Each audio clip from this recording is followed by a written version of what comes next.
ओम नमो भगवती वासुदेवाय। ओम नमो नारायणाय। ओम श्री गणेशाय नमः।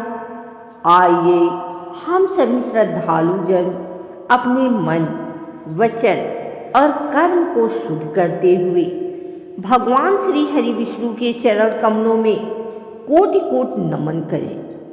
आज हम पापनाशक, पुण्यवर्धक और मोक्षदायिनी माघ मास महात्म्य के 11वें अध्याय का शुभ श्रवण करने जा रहे हैं। हे प्रभु श्री हरि, जिस प्रकार माघ मास समस्त मासों में श्रेष्ठ है, उसी प्रकार अध्याय 11 मानव जीवन को धर्म के मार्ग पर ले जाने वाला है।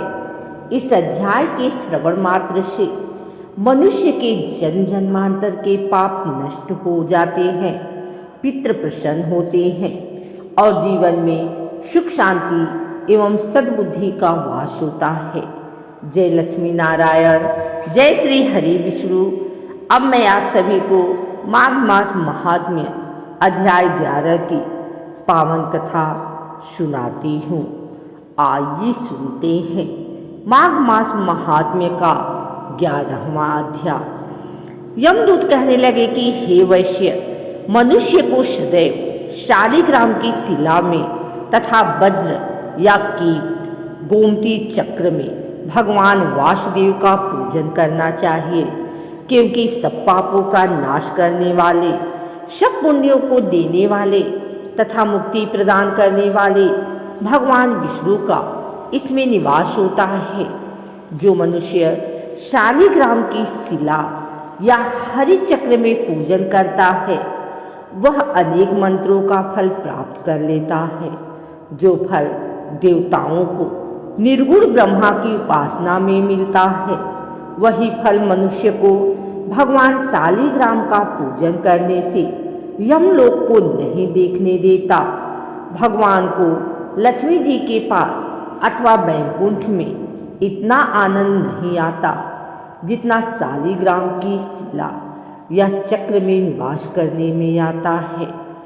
स्वर्ण कमल युक्त करोड़ों शिवलिंग के पूजन से इतना फल नहीं मिलता जितना एक दिन शालिग्राम के पूजन से मिलता है। भक्तिपूर्वक शालिग्राम का पूजन करने से विष्णु लोक में वास करके मनुष्य चक्रवर्ती होता है। काम, क्रोध, लोभ, मोह, अहंकार से युक्त होकर भी मनुष्य शालिग्राम का पूजन करने से वैकुंठ में प्रवेश करता है। जो सदैव शालिग्राम का पूजन करते हैं, वह प्रलय काल तक स्वर्ग में वास करते हैं। जो दीक्षा, नियम और मंत्रों से चक्र में बलि देता है, वह मनुष्य करके विष्णु लोक को प्राप्त होता है। जो शालिग्राम के जल से अपने शरीर का अभिषेक करता है, वह मानो संपूर्ण तीर्थों में स्नान करता है। गंगा, रेवा, गोदावरी सबका जल शालिग्राम में वास करता है। जो मनुष्य शालिग्राम की शिला के सम्मुख अपने पिता का श्राद्ध करता है, उसके पितृ कई कल्प तक स्वर्ग में वास करते हैं। जो लोग नित्य शालिग्राम की शिला का जल पीते हैं, उनके हजारों बार पंचगव्य पीने से क्या प्रयोजन।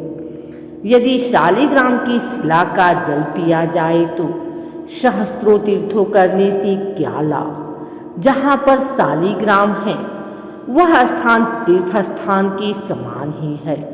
वहाँ पर किए गए संपूर्ण दान, होम करोड़ों गुना फल को प्राप्त होता है। जो एक बूंद भी शालिग्राम का जल पीता है, वह माता के स्तनों का दुग्धपान नहीं करता, अर्थात गर्भाशय में नहीं आता। शालिग्राम शिला में जो कीड़े मकोड़े एक कोश के अंतर पर मरते हैं, वह भी वैकुंठ को प्राप्त होते हैं।